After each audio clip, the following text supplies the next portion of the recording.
नमस्कार। जय हिंद, जय भारत। हमारा भारत देश एक विश्व गुरु बनने के लिए तैयार है। हमारा भारत देश विकासशील से विकसित देश की तरफ बढ़ रहा है और ऐसे समय में भारत में कई ऐसी संस्थाएं हैं, अनेकों ऐसे इंस्टीट्यूट हैं, संस्थाएं हैं, ऐसे संघ हैं, ऐसी पार्टियां हैं जो भारत के विकास के लिए हमेशा आगे बढ़ चढ़कर हिस्सा लेती रहती हैं और भारत के विकास के लिए इस प्रकार से काम करते हैं जिससे भारत बड़ी तेजी के साथ विकास करे और भारतीय संस्कृति विकास करे। इसमें सबसे ज़्यादा नाम आता है राष्ट्रीय स्वयं सेवक संघ यानी कि RSS। राष्ट्रीय स्वयं सेवक संघ का आगाज या प्रारंभ उसके संबंध में आज आपको बाद में बताऊंगा, परंतु उससे पहले जो राष्ट्रीय स्वयं सेवक संघ के द्वारा जो शाखाएं संचालित की जाती हैं उन शाखाओं में जाने से क्या लाभ होता है उसके संबंध में मैं आपको बताऊंगा। जो राष्ट्रीय स्वयं सेवक संघ यानी कि RSS की शाखा है उसमें जाने से अनेक लाभ होते हैं। उन लाभों की गिनती मैं सीरियलबद्ध क्रमवार आपको बताऊंगा। सबसे पहले तो राष्ट्रीय स्वयं सेवक संघ की शाखा में जाने से हमारे अंदर, हमारे हृदय के अंदर, हमारे मन के अंदर, हमारे शरीर के अंदर एक स्फूर्ति दौड़ती है और देश सेवा की भावना उत्पन्न होती है। तत्पश्चात सुबह जल्दी उठने की आदत पड़ जाती है क्योंकि ये शाखा प्रातःकाल में आयोजित की जाती हैं।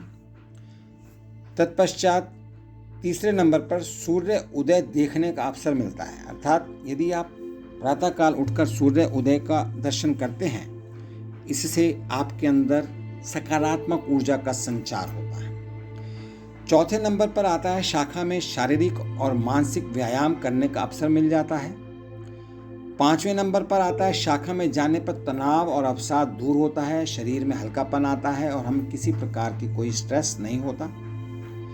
नंबर 6 पर शाखा में जाने पर नए लोगों से संपर्क होता है जिससे हमारी जान पहचान बढ़ती है और हम आपस में भाईचारे के साथ आगे बढ़ सकते हैं। नंबर 7 पर शाखा में हमारा बौद्धिक स्तर ऊपर होता है, अर्थात हमारा बौद्धिक विकास होता है और हमें अच्छा सोचने का अवसर मिलता है। नंबर 8 पर हमारा बोलने का ढंग, उच्चारण, मैनर्स और तौर तरीका हम सीखते हैं जो कि ये अच्छा हो जाता है। 9वें नंबर पर इसमें हमारा आत्मविश्वास, सेल्फ कॉन्फिडेंस बढ़ता है और हमें अपने ऊपर विश्वास आता है कि हम सब काम कर सकते हैं। 10वें नंबर पर शाखा में रम जाने वाले स्वयं सेवक का नैतिक और मानवीय मूल्यों का विकास होता है। उनके अंदर समाज के प्रति, विभिन्न नागरिकों के प्रति सम्मान की भावना उत्पन्न होती है। 11वें नंबर पर हमको इसमें भेदभाव और जातिवाद दूर होता है और हम सब मिलकर देश के विकास के लिए, भारतीय संस्कृति के विकास के लिए एक साथ मिलकर काम करते हैं। 12वें नंबर पर इसमें आता है कि हम अनुशासन सीखते हैं और अनुशासन में रहने से हमें आगे बढ़ने में सहायता मिलती है। 13वें नंबर पर इसका फायदा, इसका लाभ, राष्ट्रीय स्वयं सेवक संघ की शाखाओं का लाभ ये है कि राष्ट्र के प्रति निष्ठावान हो जाते हैं हम और हमें गर्व होता है कि मैं एक स्वयं सेवक हूं। 14वें नंबर पर जो लाभ है वो शाखा में जाने से वेद, पुराण, उपनिषद, शास्त्र और धार्मिक पुस्तकों का ज्ञान प्राप्त होता है क्योंकि यह संघ हमारी भारतीय परंपरा को, भारतीय शास्त्रों को, भारतीय ग्रंथों को अध्ययन करने में हमारी सहायता करता है। 15वें नवंबर पर आता है रामायण और महाभारत का संपूर्ण इतिहास का ज्ञान हमें यहाँ पर हो जाता है क्योंकि यहाँ पर निरंतर रेगुलर बेस पर रामायण और महाभारत का पाठ चलता रहता है। 16वें नंबर पर शाखा में जाने से देशभक्ति की भावना तो उत्पन्न होती ही है, साथ में देश के लिए बलिदान होने की भावना भी हमारे अंदर घर कर जाती है। 17वें नंबर पर शाखा में जाने से राष्ट्र और समाज के लिए निस्वार्थ समर्पित सेवा करने की मानसिकता बनती है, जिससे हम किसी भी समय किसी भी धर्म संप्रदाय के प्रति अपनी सेवा, अपना समय, अपना सब कुछ न्यौछावर करने के लिए तैयार हो जाते हैं।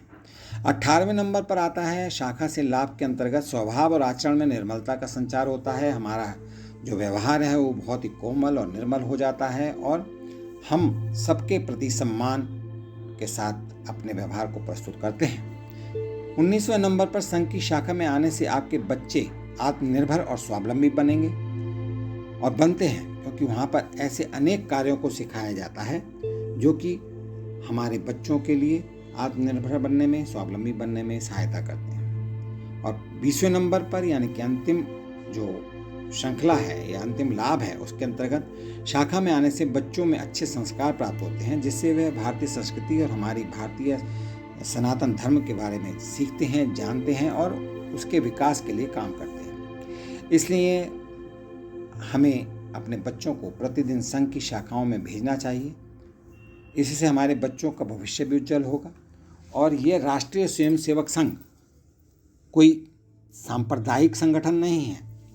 यह मुसीबत आने पर, कष्ट आने पर किसी भी धर्म संप्रदाय या किसी भी धर्म जाति के लोगों की सहायता करने के लिए एकदम तैयार रहता है।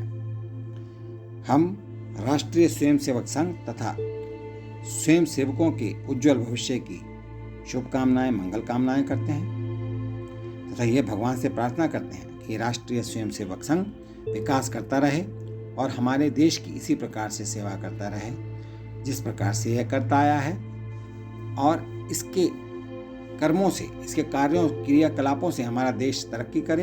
इन्हीं शुभकामनाओं, मंगल कामनाओं के साथ मैं आपसे विदा लेता हूँ। बहुत बहुत धन्यवाद। नमस्कार। जय हिंद, जय भारत, भारत माता की जय।